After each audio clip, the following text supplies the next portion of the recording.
Is bi-wiring your speakers legit? Okay.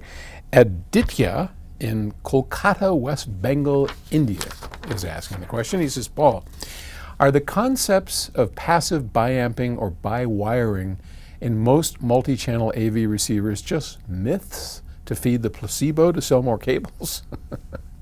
There's not a cynical view there. This apparently controversial subject has been discussed before, which divides the audiophile community countless times. Boy, the audiophile community being divided? Oh my Lord!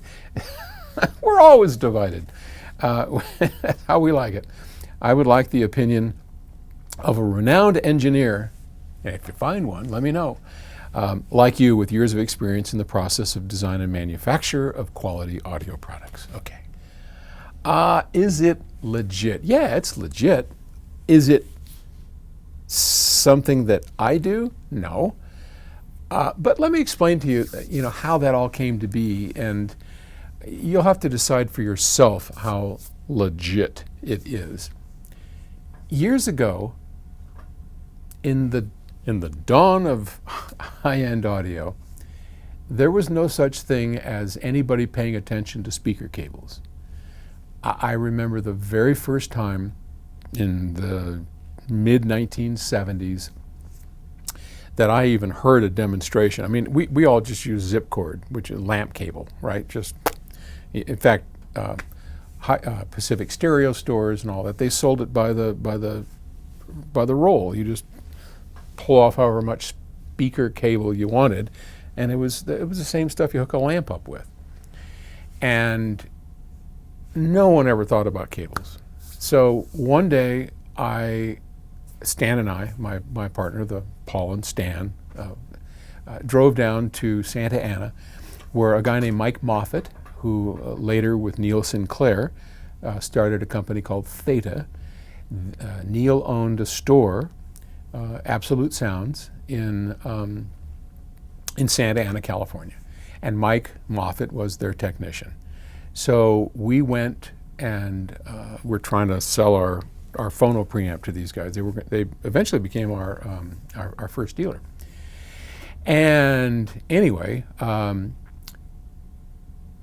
were a pair of quads set up, and Neil wasn't there, but Mike Moffat was. And so, we got chummy with Mike and tried to show him the preamp, and he went and measured it, was very impressed with it, blah, blah, blah. And he said, you guys are obviously audiophiles, you're into this. You want to hear something crazy? And we said, sure. So we're always up for it. So he put on Fleetwood Mac, and it was the Rumors album at the time, so that'll probably date this better than I did. And a pair of quad electrostatic loudspeakers.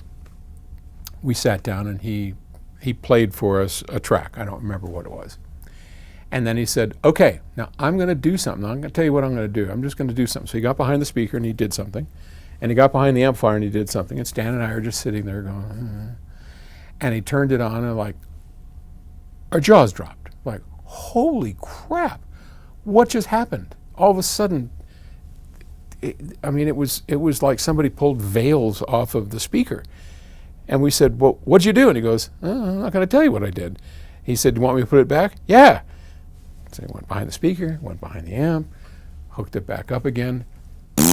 It was like, oh my God, get whatever that is, get rid of it and go back to the other one. We did this a few times and we were just blown away. And finally, it was like, what did you do? And he goes, well, you're not going to believe this.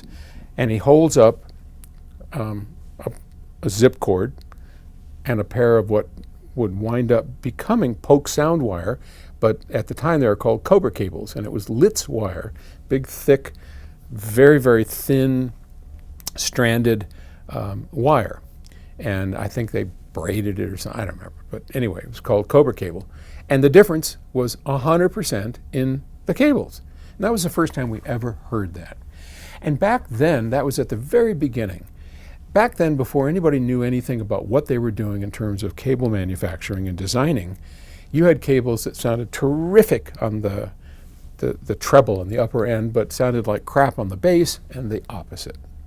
So for the longest time, we bi-wired because there was no such thing as a speaker cable that sounded great at low frequencies and high frequencies. And so you'd buy one set of cables that was great on the top end and you hook that up to your tweeter, and the opposite for the bottom end. Over time, and many, many decades, we've learned what we're doing in cable design.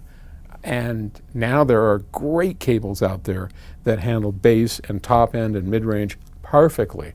So I would say the need for bi-wiring is, and the same is true with bi-amping. You had amps that were great on the top and not great on the bottom, and today none of that is necessary, if that helps. So that's what I got to say on the subject. Okay, I hope that made some sense to you. Thanks for asking. I'll talk to you tomorrow. Bye.